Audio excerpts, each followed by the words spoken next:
ጸጉርሽ ላይ እኮ ሰላም እንዴት ናችሁልኝ? ወደ ሰብላይቱ ቤተሰቦች ደህና ናችሁ ወይ? እኔ በጣም ደህና ነኝ፣ እግዚአብሔር ይመስገን።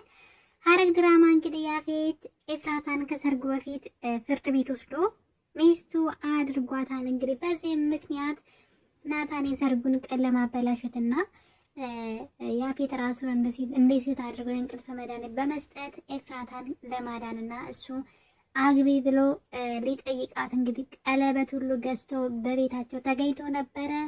በጣም በሚያሳዝን ሁኔታ ያው ያፌት ማለት እንግዲህ አርቆ አሳቢ ነው። በነገራችን ላይ የፊቱን ብቻ ሳይሆን ነገ የሆነ ነገር ያው ተንኮለኛ ሰው አይደለ፣ ስራው ስለሆነ ነገ በህይወቴ ላይ ምን ሊፈጠር ይችላል፣ ጥንቃቄ ማድረግ አለብኝ ብሎ እንግዲህ አጅሬው ከሰርጉ ቀን በፊት ኤፍራታን ፍርድ ቤት ወስዶ ሚስቱ አድርጓታል። ህጋዊ ሚስቱ ሆናለች። ይህ በጣም የሚያሳዝን ዜና ነው፣ በተለይ ለናታን ማለት ነው።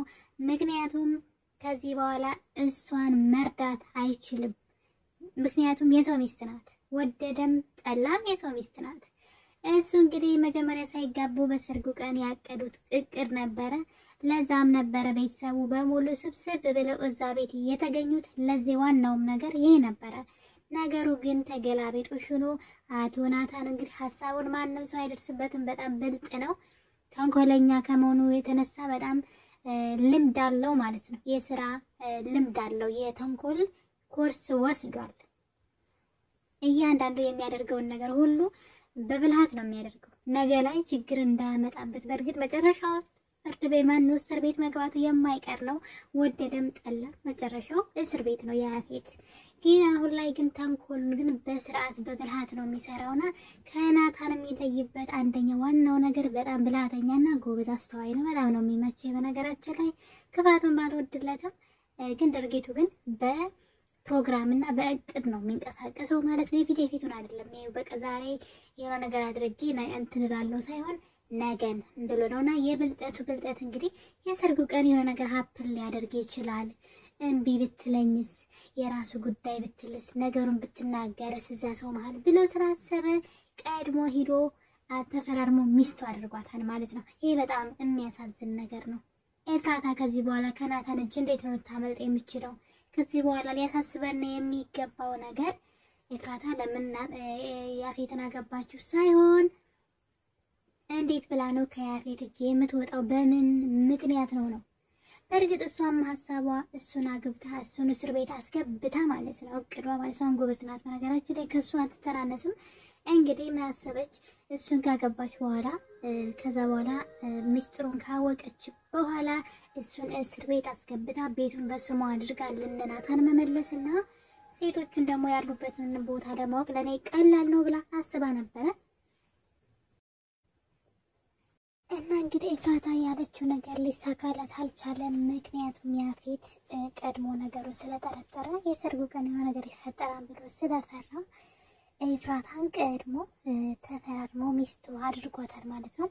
በዚህም እንግዲህ ናታን ያቀደው እቅድ እንዲሁም ሁሉም ተሰብስቦ በተለይ ይሄ ሀሳብ እቅድ የቤዛ ነው። እንደምታውቁት ቤዛ አሁን ላይ ተቀይራ ጥሩ ሰው ሆናለች።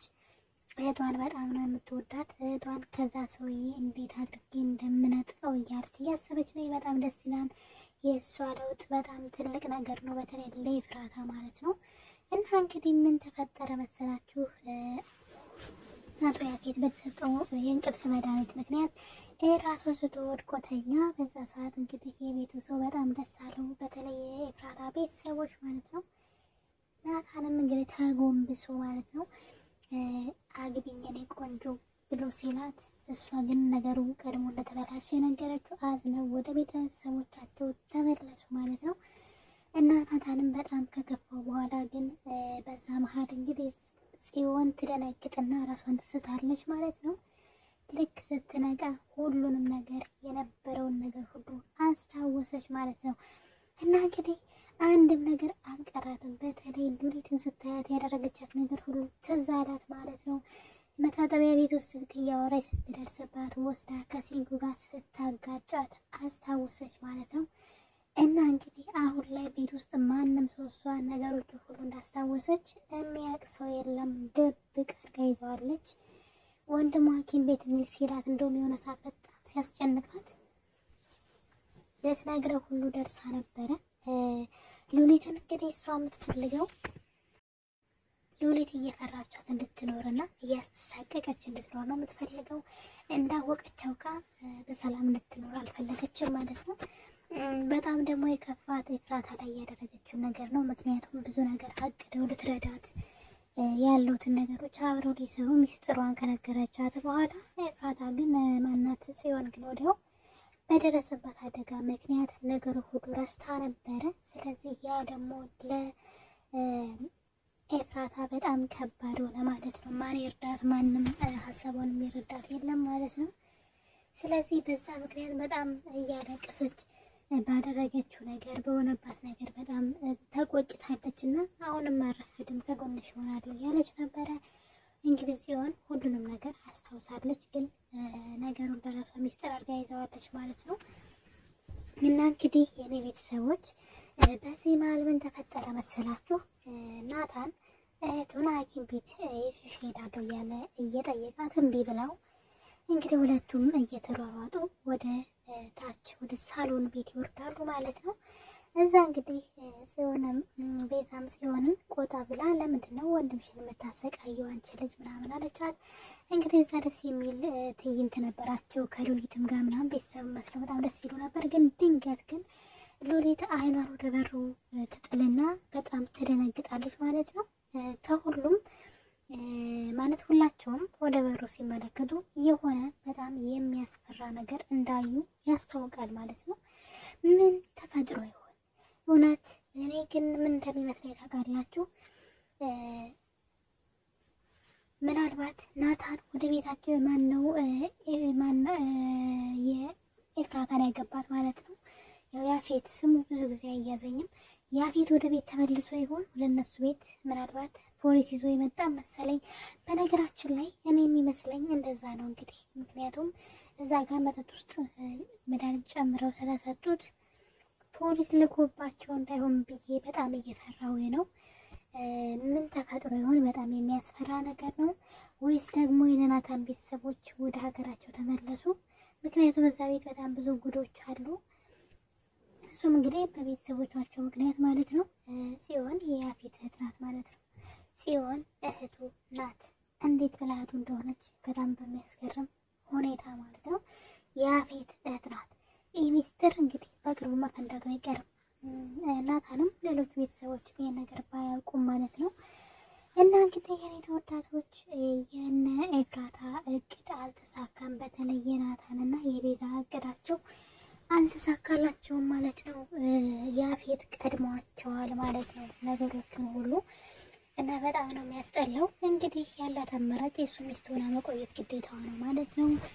እሱን በህግ እስከምታስይዘው ድረስ ማለት ነው። ምክንያቱም ሂዋን ፖሊስ እንደሆነች ማንም ሰው አያውቅም ማለት ነው። ከኤፍራታ ውጪ አንድም ሰው ስለ እሷ ፖሊስነት የሚያውቅ የለም። ለዛም ነው እንግዲህ ያፌትም ደግሞ እዛ እንድትገባ እየፈለገው ማለት ነው። እሷም ደግሞ እዛ ያለውን ነገር ለማጣራት እዛ ቦታ መግባት ፈልጋለች በራሷ ፍቃድ ማለት ነው። እና እንግዲህ ከእሷ ጋር ተባብረው ምክንያቱም ሁለቱ አብረው እየሰሩ ስለሆነ ተባብረው ምናልባት ያፌትን ለፍርድ ካቀረቡት ነው እንጂ ያለው ነገር ተስፋ የሚያስቆርጥ ነው። ኦልሬዲ ሚስቱ ሆናለች። በጣም ያሳዝናል፣ በጣም ያስጠላል። የሱ ሚስት መሆኗ ማለት ነው። እንግዲህ በመረጃው እንዳስፈራራት ታውቆ እንድትፈታው ካልሆነ በስተቀር አሁንም የሱ ሚስት መሆኗ የማይቀርላት ነው። አልፈታሽም ካላት መብቱ ስለሆነ ማለት ነው። እና እንግዲህ ኤፍራታ ወጥመድ ውስጥ ገብታለች ማለት ነው። እንደዚህ ባይሆን መልካም ነበረ። እኔ ከዚህ ሁሉ ነገር በጣም ያስደነገጠኝ ግን እነ ቤዛ ቤት ማን ነው የመጣው? የኔ ጥያቄ ነው። እነ ቤዛ ቤት ማን ነው የመጣው? ምንድን ነው ያዩት? በጣም የሚያስደነግጥ ነገርና የሚያስፈራ ነገር ነው እንዳዩ ያየ ነው ማለት ነው። እና እንግዲህ ያፌት ፖሊስ ልኮባቸው እንዳይሆን እያልኩኝ ነው እኔ።